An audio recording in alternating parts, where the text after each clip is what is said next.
Sagittarius is the opposite sign of Gemini. Where do I start with Sagittariuses?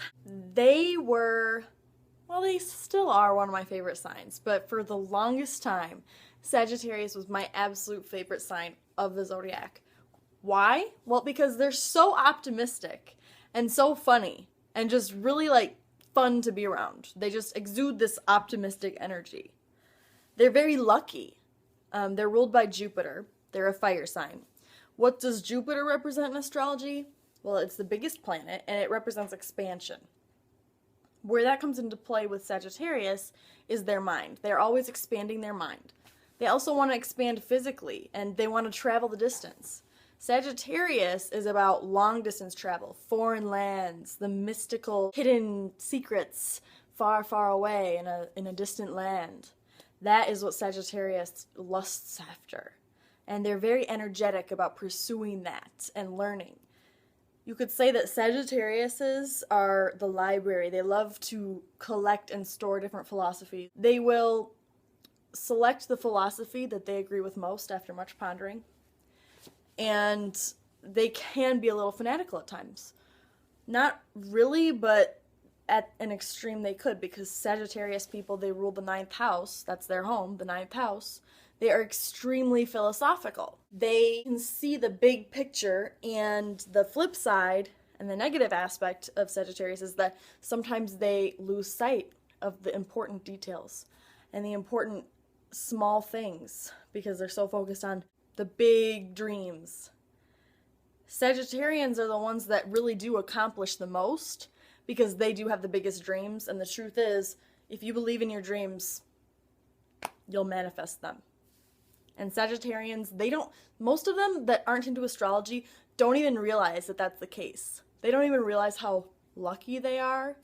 Really, they're just lucky because they are so positive, and the law of attraction draws in exactly what they want because they are so sure that it's going to happen anyway. I mean, yes, that can definitely get them into trouble sometimes. They're ruled by the centaur, half man, half horse, always reaching, yet still on the ground. So many of my really, really good friends have been Sagittarius people. I just like their energy. I like their optimism because I guess I agree with it. I personally have my Venus, Mars, Jupiter, and Mercury in the 9th house in my birth chart.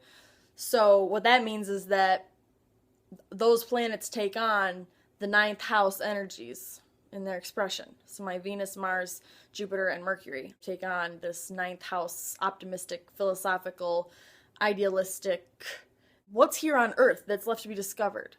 Adventures. Sagittarians view the world as an adventure. They are not the type to sit around and do nothing. They are not homebodies. They want to get out. They want to explore. They want to go party. They want to go have fun with people, and a fire sign, so they have tons of energy to go do all of that stuff all the time. Or if they're not doing that, they're probably planning for their next vacation where they're going to go explore a different country. Gemini, their opposite sign, they are an air sign. They are more about not philosophy, but information.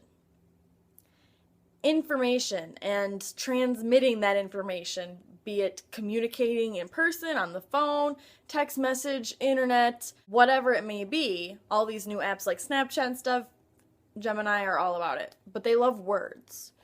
And they love to say things, and the way things are said, they're masters at that. Whereas Sagittarians are more about the meaning of those words. Gemini is more about saying it beautifully. So there you have it. I mostly focused on Sagittarius because I actually kind of liked my Gemini video. If you're a Gemini, you can check out that video. If you're a Sagittarius, let me know what you think. Do you agree? Do you disagree? How do you experience your Sagittarian energy? Thanks so much for watching and subscribing. I'm Carolyn. Peace.